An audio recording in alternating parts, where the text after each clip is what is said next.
o deputado Marcel Van Hatten protocolou na Câmara um requerimento para que o chanceler brasileiro, o Mauro Vieira, forneça informações sobre a repercussão diplomática da decisão do ministro Alexandre de Moraes, que suspendeu a extradição solicitada pela Justiça da Espanha do traficante de drogas búlgaro. Vamos repetir, ele foi pego com 52, ele transportou 52 quilos de cocaína em Barcelona.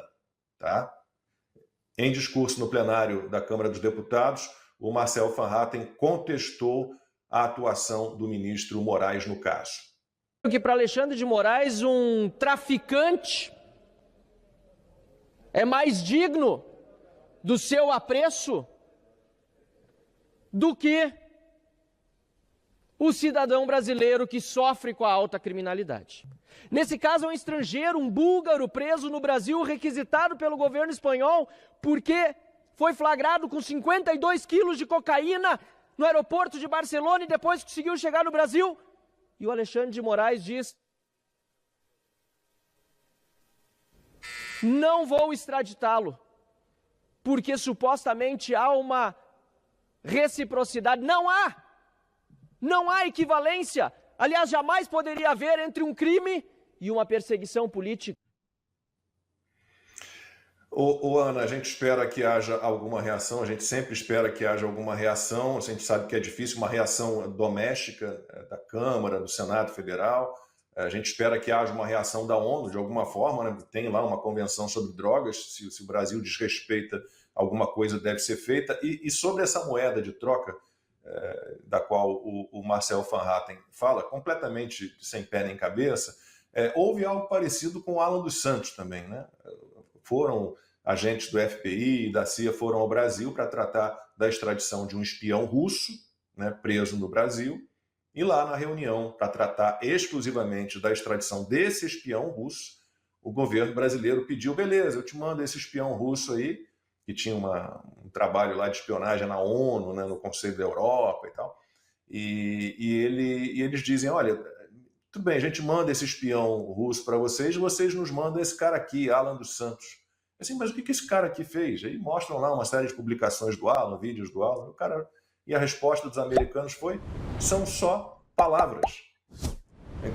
Então é uma situação tão patética, né, que tem de haver algum tipo de reação. Eu acho que a reação, né, Ana, doméstica, infelizmente, com Hugo Mota e Davi Alcolumbre, ela continua sendo adiada, mas uma reação dos Estados Unidos, da Espanha, da ONU, talvez a gente tenha em breve mesmo. O que é uma vergonha, né? Nós ficarmos dependendo de ajuda externa.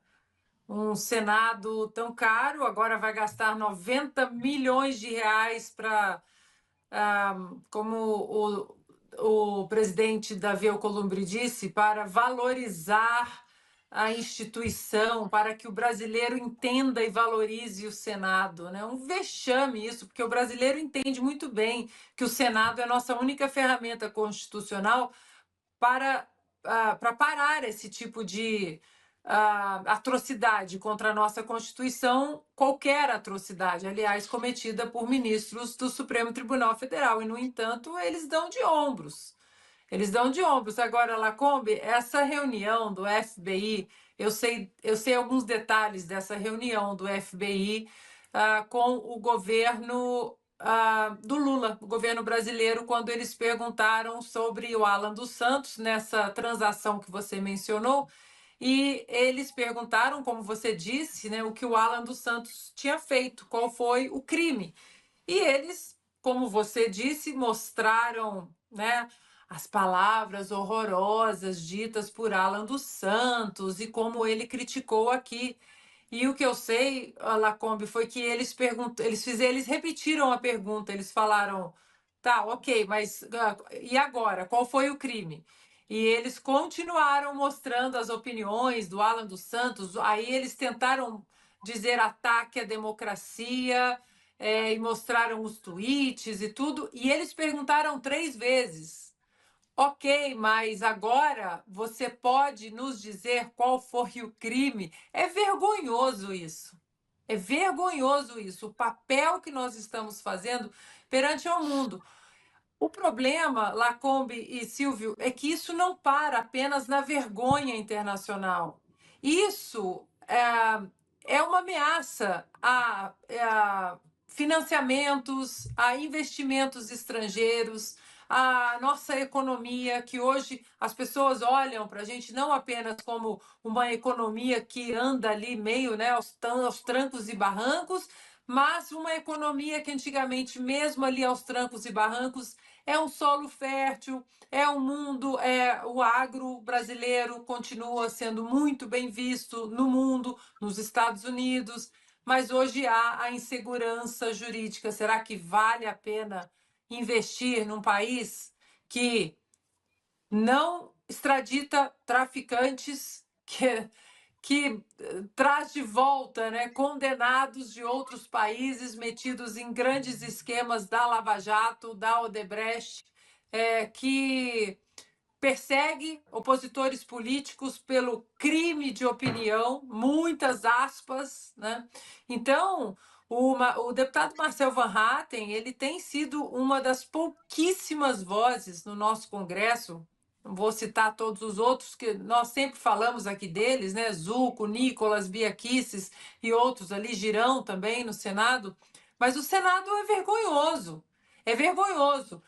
E eu acho até, tá, Lacombe e Silvio, que existe uma pontinha ali nos congressistas e nos senadores querendo que forças externas resolvem para que eles, debaixo do manto de sua covardia, não precisem agir e assim entrar em conflito com os iluministros do Supremo Tribunal Federal. Eu acho que tem muitos ali que torcem, que estão torcendo. Não, deixa lá os americanos, eles vão tentar resolver isso, e que bom, porque assim eu não tenho que me indispor com os Supremos. Eu fico quietinho aqui, garantindo as minhas emendas PIX, sem ter os inquéritos que eles podem abrir de ofício no Supremo, e fica tudo bem. Vergonhoso.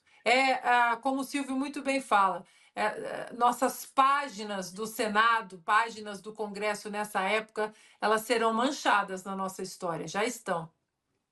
A Ana cita com frequência John Adams, né, o segundo presidente da história americana, não é isso, Ana? Entre George Washington e Thomas Jefferson, que os fatos são teimosos, eles vêm à superfície. Então, ou seja, uma hora as coisas se revelam, e acho que agora está cada vez mais claro. Queria só trazer 2 pontos para debate que eu acho que são interessantes. O primeiro é: a soberba precede a ruína. Isso, aliás, é bíblico, acho que é Provérbios, né? Alguém me corrija. A soberba precede a ruína. E cada vez mais, o Rodrigo trouxe isso no comentário que ele gravou agora há pouco, cada vez mais você vê a soberba extravasando.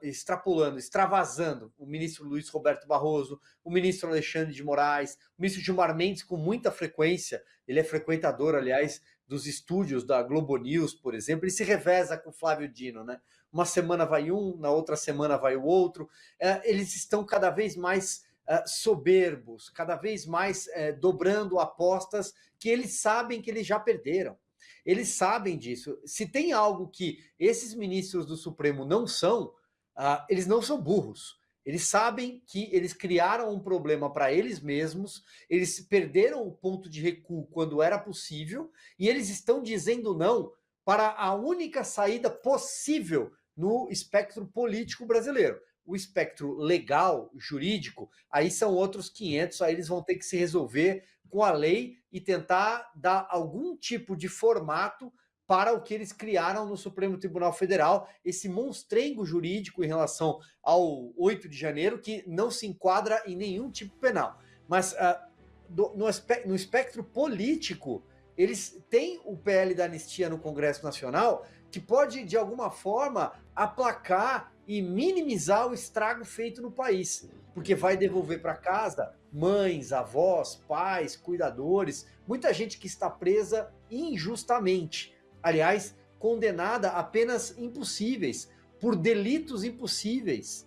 Então, eu acho que quando eles negam o PL da anistia, quando eles ameaçam colocam uma espada no peito do presidente da Câmara, que a cada dia se revela mais frouxo, talvez a idade não o tenha preparado para a cadeira. Ele é o mais jovem presidente da Câmara dos Deputados, com 35 anos, foi o mais jovem deputado federal eleito aos 21, mas vai voltar para Patos, a 300 quilômetros da Paraíba, na Paraíba, 300 quilômetros de João Pessoa, como o Rodrigo Pacheco.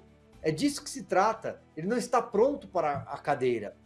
Então, ao apontar essa espada para o peito dos parlamentares, eles estão dobrando ainda mais uma aposta que eles já perderam. Os ministros do Supremo precisam, em algum momento, de um freio. E isso está cada vez mais claro porque as publicações internacionais estão escalando. O governo americano, como vocês bem tratam, já entende que o Brasil vive um cenário ao arrepio de uma democracia constitucional. Agora a Espanha começa a entender o que é que está acontecendo aqui também. Qual é o futuro? Né? Infelizmente, a gente precisa dessa pressão internacional, porque as instituições no Brasil estão enfraquecidas, sobretudo o Legislativo, o Senado, que é a casa com capacidade para tentar frear esse arrobo do Judiciário, mas, como você disse, Lacombe, voltando ao teu ponto, está todo mundo pendurado. Infelizmente, no Brasil, todos os deputados e senadores têm o rabo preso com emenda parlamentar, ou com algum desvio de conduta. Esse é o Brasil. E o foro de prerrogativa mantém todo mundo na mesma régua, né? Todo mundo na mesma prateleira.